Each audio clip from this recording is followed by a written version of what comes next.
जी, gap up पे आपको आदाब अर्ज़ है। आज हमारा सेशन है इलियट वेव के पार्ट टू के ऊपर। इससे पहले हमने पार्ट वन डिस्कस किया था। आज पार्ट टू डिस्कस करेंगे। और पार्ट टू के अंदर इलियट वेव में थोड़ा सा एडवांस है। और उसमें आप बहुत अच्छा लर्न करेंगे। और इसमें चूंकि हमने डिस्कस किया था इलियट वेव को कि एक करेक्टिव पार्ट होता है और एक मोटिव पार्ट होता है। तो करेक्टिव पार्ट के ऊपर आज हम बात करेंगे। स्क्रीन पे आप देख पा रहे हैं कि जो इम्पल्स वेव है उसके अंदर दो वेव्स आपको रेड कलर में, बल्कि तीन रेड कलर में आपको नज़र आ रही हैं। वेव टू, वेव फोर और वेव आगे फाइव के बाद जो होती है, इनको करेक्शन कहा जाता है। ये करेक्टिव वेव्स होती हैं बेसिकली।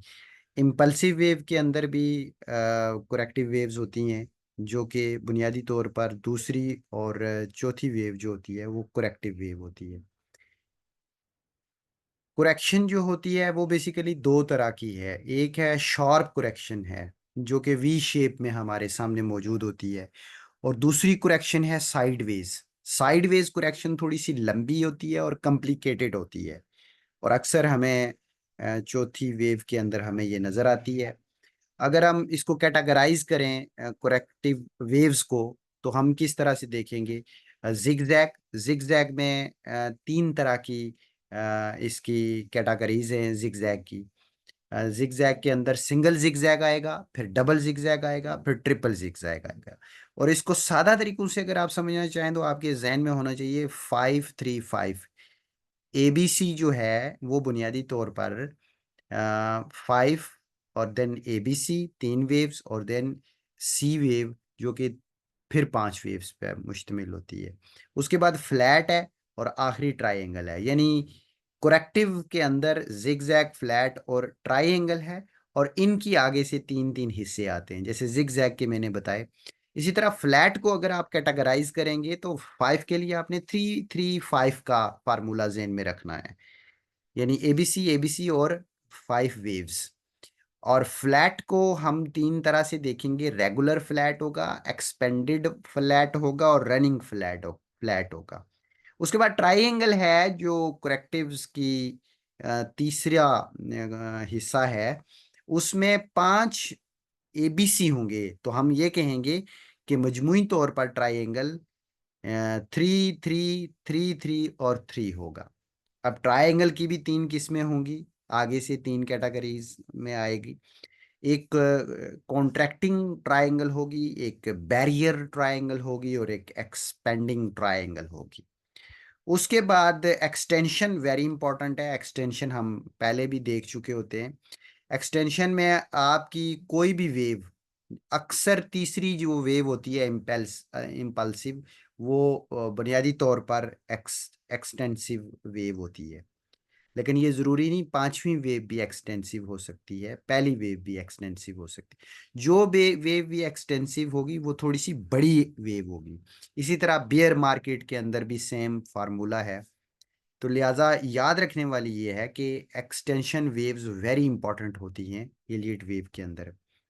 अगर हम इसको थोड़ा सा मजीद एलोबरेट करें तो जैसे ये वेव हमने बनाई है, पहली वेव, दूसरी, और अगर आप तीसरी वेव को देखें तो यहाँ पर कंप्लीट होती है, और देन 4 एंड 5। और अगर तीसरी वेव को आप देखें इसके अंदर, तो 1-2, फिर 3-4-5।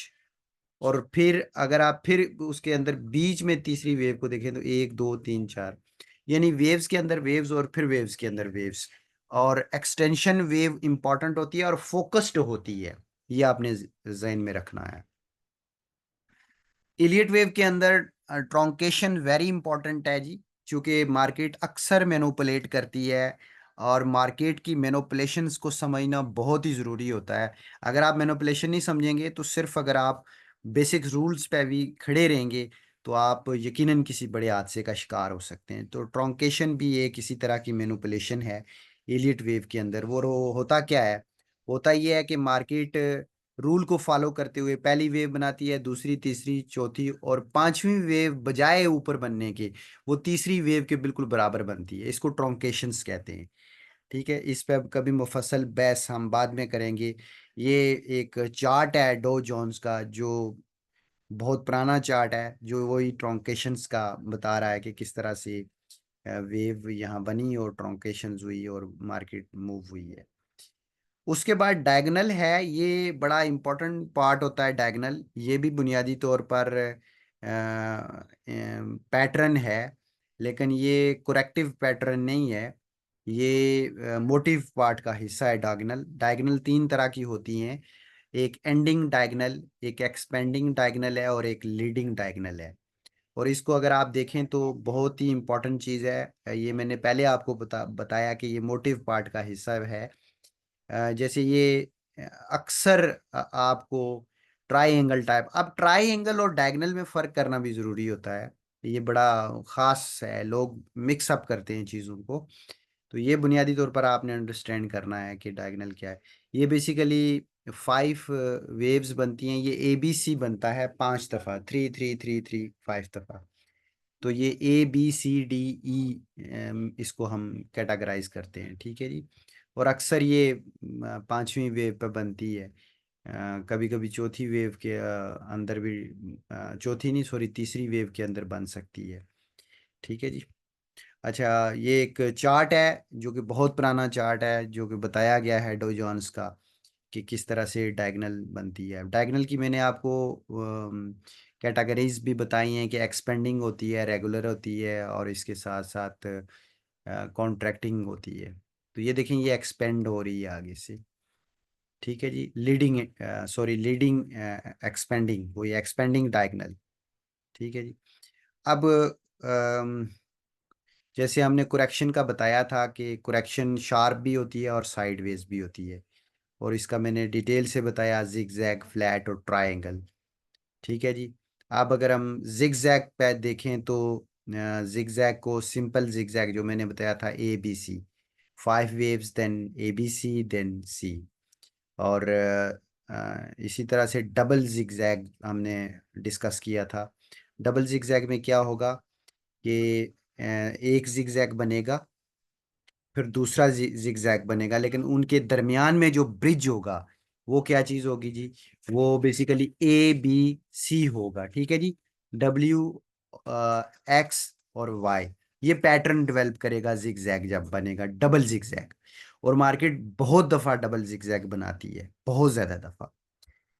उसके बाद ये जिगजैग की एक चार्ट के ऊपर आप डॉ जोन्स का चार्ट है, और वहां पर एक जिगजैग बना था, ये उसकी फॉर्मेशन है, WXY। ये WXY पूरा एक पैटर्न बनता है जो डबल जिगजैग बनाता है, और वेरी इंपॉर्टेंट है। ये डेफिनेटली एक मुश्किल पैटर्न ज़रूर है, लेकिन जितनी आप चार्ट के ऊपर इसकी रिहर्सल करेंगे आप अंडरस्टैंड करेंगे। उसके बाद बुल मार्केट के अंदर ये ABC पैटर्न, जो हम इसकी अकसाम डिस्कस कर रहे हैं, सॉरी फ्लैट।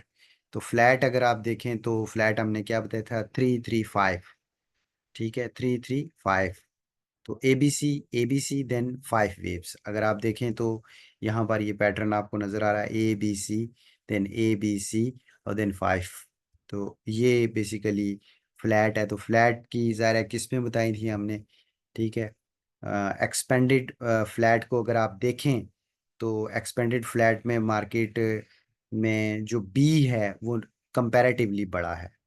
यानी वो जो नॉर्मल होता है कि जब ए वेव बनेगी तो बी उससे नीचे बनेगी, तो एक्सपेंडेड फ्लैट में ऐसा नहीं होगा, वहां पे बी बड़ा होगा। ये आपने पहचान जहन में रखनी है। और सिमिलरली बैरिश मार्केट में इसका उल्ट होगा, ठीक है जी। और रनिंग फ्लैट में क्या होगा, चूंकि फ्लैट की किस्में थी, तो रनिंग फ्लैट में क्या होगा, रनिंग फ्लैट में सी छोटा हो जाएगा, ये जहन में रखना। बी बड़ा होगा, ए से ऊपर बी होगा नॉर्मली, लेकिन सी छोटा हो जाएगा। ये रनिंग फ्लैट की किस्म है। रनिंग फ्लैट 3 3 5, ABC और 5 वेव्स, ठीक है जी। ये रनिंग फ्लैट की किस्में। ट्राइंगल में भी 3 हमने पढ़ी थी किस्में, और उनको डिस्कस करते हैं कि कौन कौन सी थी।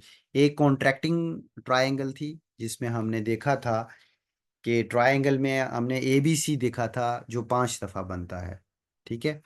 तो कॉन्ट्रैक्टिंग में क्या होगा, कॉन्ट्रैक्टिंग के अंदर ABCDE और आगे से मार्केट कॉन्ट्रैक्ट हो जाएगी, यानी सिकुड़ना शुरू हो जाएगी। बैरियर के अंदर क्या होगी, बैरियर के अंदर यानी थोड़ी सी पैरेलल जाएगी। और एक्सपेंडिंग में क्या होगी, एक्सपेंडिंग में पहले कॉन्ट्रैक्ट होगी, देन वो एक्सपेंड हो जाएगी, यानी फैल जाएगी आगे। ये है जी बुलिश मार्केट के अंदर किस तरीके से ये बनेगी, और ये अक्सर बनती है बुलिश और बैरिश में। तो जितना आप अपनी नज़र को स्ट्रॉन्ग करते जाएंगे उतना आप इसको आइडेंटिफाई करेंगे। याद रखिए, डायगोनल और ट्रायंगल को आपस में मिक्स मत कीजिएगा। बहुत शुक्रिया। आपसे रिक्वेस्ट ये होगी कि ये बड़ा रेयर किस्म का डाटा है जो आपको कहीं पर नहीं मिलेगा। रीज़न ये है कि ये जो ओरिजिनल बुक्स होती हैं, हम उसमें से चीज़ें जो खुद उन्होंने रिसर्चर ने लिखी होती है उससे निकाल के आपके पास लाते हैं।